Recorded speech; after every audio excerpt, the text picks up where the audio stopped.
Find new uses for the product. Sunkist tried putting orange segments in a can without success. DuPont was very successful in extending the use of nylon into automobile tires, parachutes, luggage, and clothing. Find new markets for the product. Soaps, cosmetics, and body lotions are now available in many hotel rooms. Develop minor product modifications. Life cycles of consumer food and beverage products are sometimes extended by new packaging, six packs, large economy sizes, etc., or by introducing new flavors. Find ways to increase usage of the product type among present customers. Jello and Ovaltine have been successful to some extent in doing this. Both products have been available for over 50 years. Smart business firms are constantly trying to extend life cycles in these ways. Their efforts are sometimes successful in the short run, but the time almost always comes when the basic product is simply worn out. Often the last person to understand this is the top executive who must make the final decision to back away. Many top executives cannot bring themselves to drop a product. There are too many reasons to keep it, and there are too many other executives in the company who want to keep it. In 1978, Henry Ford, sir, stated with authority, will push the imported cars back to the shores.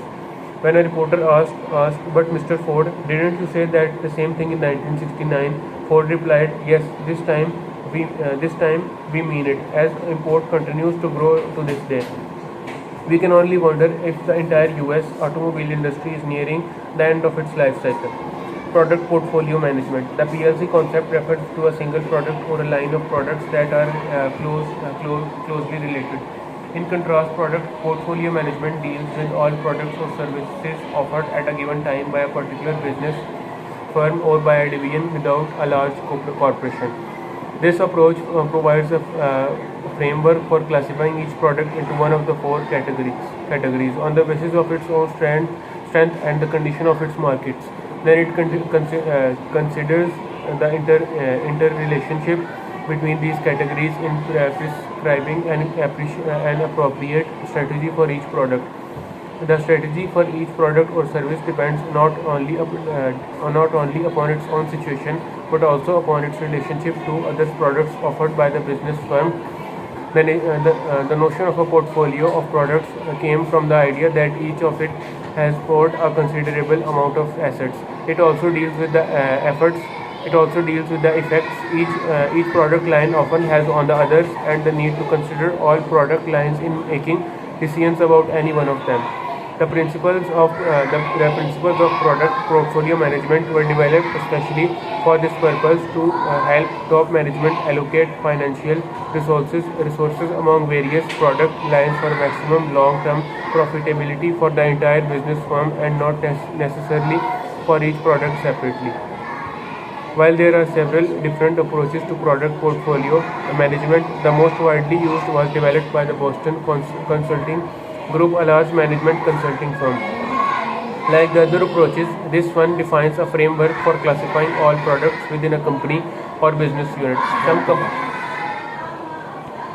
While there are several different approaches to product portfolio management, the one most widely used was developed by the Boston Consulting Group, a large management consulting firm. Like the other approaches, this one defines a framework for classifying all products within a company or business unit. Some companies have only a few products.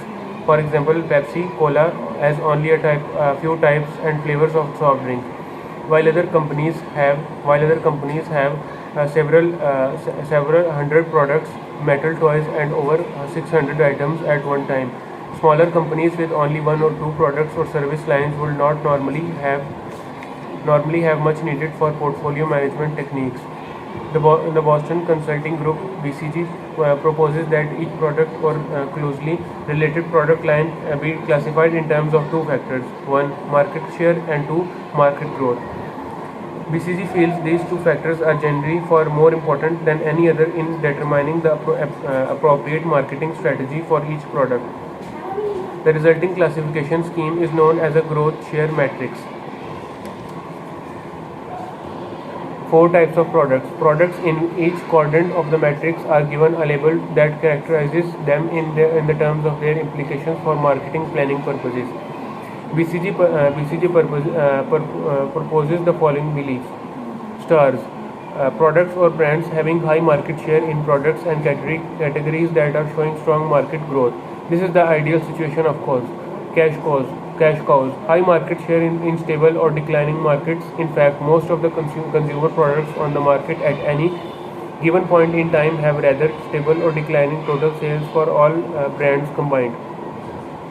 Problem children, low market share in growing markets. These brands offer especially good future opportunities for the company. Since growth is the total market will serve to enhance whatever strategic or operating plans the company makes. Dogs, low market share in product categories that are stable or declining.